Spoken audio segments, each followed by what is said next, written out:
ಇಂಡಿ ತಾಲೂಕಿನ ಸುಕ್ಷೇತ್ರ ಅಗರಖೇಡ ಗ್ರಾಮದ ಶ್ರೀ ಶಂಕರಲಿಂಗ ದೇವಾಲಯದ ನೂತನ ಉದ್ಘಾಟನೆ ಹಾಗೂ ಕಳಸಾರೋಹಣ ಮತ್ತು ಮೂರ್ತಿ ಪ್ರತಿಷ್ಠಾಪನೆ ಕುಂಭೋತ್ಸವ ಹಾಗೂ ಧರ್ಮಸಭೆಯನ್ನ ಜ್ಯೋತಿ ಬೆಳಗಿಸುವ ಮೂಲಕ ಕಾರ್ಯಕ್ರಮಕ್ಕೆ ಚಾಲನೆ ನೀಡಿ ಅನಂತರ ಆಶೀರ್ವಚನ ನೀಡಿ ಮಾತನಾಡಿದ ಆಫಜಾಪುರ ಹಿರೇಮಠದ ಶ್ರೀ ವಿಶ್ವರಾಧ ಮಹಳೇಂದ್ರರ ಶಿವಾಚಾರ್ಯರು ಸಮನ್ವಯತೆ ಸಹಬಾಳ್ವೆ ಮತ್ತು ತಾಳ್ಮೆಯನ್ನ ಮೈಗೂಡಿಸಿಕೊಂಡರೆ ಸುಂದರ ಸಮಾಜ ನಿರ್ಮಾಣ ಸಾಧ್ಯ. ಇಂದಿನ ಸಮಾಜ ಮುಖ್ಯವಾಗಿ ತಮ್ಮ ಬದುಕು, ಜಾತಿ, ಧರ್ಮ, ಮೇಲು ಕೀಳು ಎಂಬ ಭೇದ ಭಾವವಿಲ್ಲದೆ ಶಾಂತಿ ಸೌಹಾರ್ದಯುತ ಜೀವನ ನಡೆಸಬೇಕಿದೆ. ಅಂದಾಗ ಮಾತ್ರ ಮಾನವನ ಜನ್ಮ ಸಾರ್ಥಕವಾಗುತ್ತದೆ.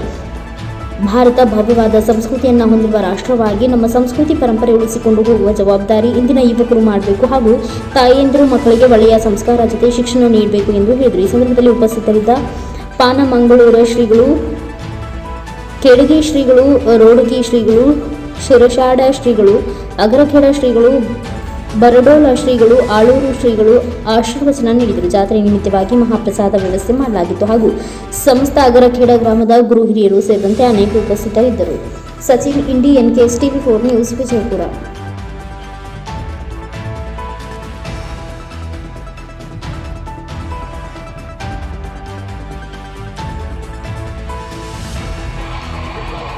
ಆತ್ಮೀಯರಾಗಿರುವಂಥ ನಮ್ಮ ರೋಗಿ ಪರಮ ಪೂಜಾರಿ ಮತ್ತು ಈ ಊರಿನ ನಮ್ಮವರೇ ಆಗಿರುವಂಥ ಸೋದರ ಪರಿಚಯರಾಗಿರುವಂಥ ನಮ್ಮ ಅಗ್ರಗೇಡ ಪರಮ ಪೂಜಾರಿ ಹಾಗೂ ವೇದಿಕೆ ಮೇಲೆ ಕೊಟ್ಟಂಥ ಎಲ್ಲ ಪೂಜಾರಿಗೆ ಕೂಡ ಅನಂತ ಭಕ್ತಿಯ ಪ್ರಣಾಮಗಳನ್ನು ಸಮರ್ಪಣೆ ಮಾಡಿ ಊರಿನ ಹಿರಿಯ ಕಮಿಟಿಯ ಸರ್ವ ಪದಾಧಿಕಾರಿಗಳೇ ಈ ಒಂದು ಸಮಾರಂಭದ ಪಾಲ್ಗೊಂಡು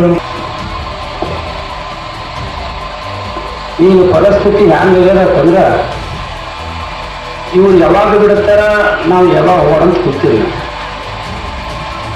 ಈ ಸಂದರ್ಭದಲ್ಲಿ ನಮ್ಮ ಮಾತುಗಳು ನಿಮ್ಗೆ ಹ್ಯಾಂಗ ಅನಿಸ್ತಾವ ಅಂತಂದ್ರೆ ಬ್ಯಾಸ್ತರಿಸಿ ಬೇರೆ ಯಾರು ಹತ್ತಿ ಪಾಲಿಗೆ ಬಂದಂಗೆ ಆಗ್ತಾವೆ. ಈ ಸಂದರ್ಭದೊಳಗೆ ಏನೋ ನಾ ಮಾತಾಡಂಗಿಲ್ಲ, ಎಲ್ಲರೂ ಪರಮ ಪೂಜರು ಮಾತಾಡ್ಯಾರ. ನಾ ಎರಡೇ ಮಾತಾಡ್ತೀನಿ, ಬರೀ ಕೇವಲ 2 ರಿಂದ 5 ನಿಮಿಷ ಮುಗಿಸ್ತೀನಿ. ಇಲ್ಲಿವರೆಗೆ ಪರಮ ಪೂಜೆ ಎಲ್ಲ ಪರಮ ಪೂಜರು ಬಹಳ ಸುಂದರವಾಗಿ ಮಾತನಾಡ್ಯಾರ. ನಮ್ಮ ಶಿರಶಾಡ ಪರಮ ಪೂಜರು ಬಹಳ ಸುಂದರವಾಗಿ ಮಾತನಾಡಿದ್ದಾರೆ, ಕೇಡಗಿ ಪರಮ ಪೂಜರು ಸುಂದರವಾಗಿ ಮಾತನಾಡಿದ್ದಾರೆ, ನಿಮ್ಮೂರಿನ ಪರಮ ಪೂಜರು ಎಲ್ಲ ಪರಮ ಪೂಜರು ಕೂಡ ಬಹಳ ಸುಂದರವಾಗಿ ಮಾತನಾಡಿದ್ದಾರೆ. ಜೀವನದೊಳಗ ಇವೆಲ್ಲ ಬೇಕಾಗುತ್ತೆ. ಧರ್ಮ ಏವ ಸಮಸ್ತಾನಾಂ ದುಃಖಾನಂ ಶಮನೌಷಧಂ. ಎಲ್ಲಿ ಧರ್ಮ ಇರ್ತದೆ ಅಲ್ಲಿ ದುಃಖ ಇರಂಗಿಲ್ಲ ಅಂತ ಶಾಸ್ತ್ರ ಹೇಳ್ತದೆ. ಒಮ್ಮೆ ಏನಾಗಿತ್ತು ಅಂತಂದ್ರೆ,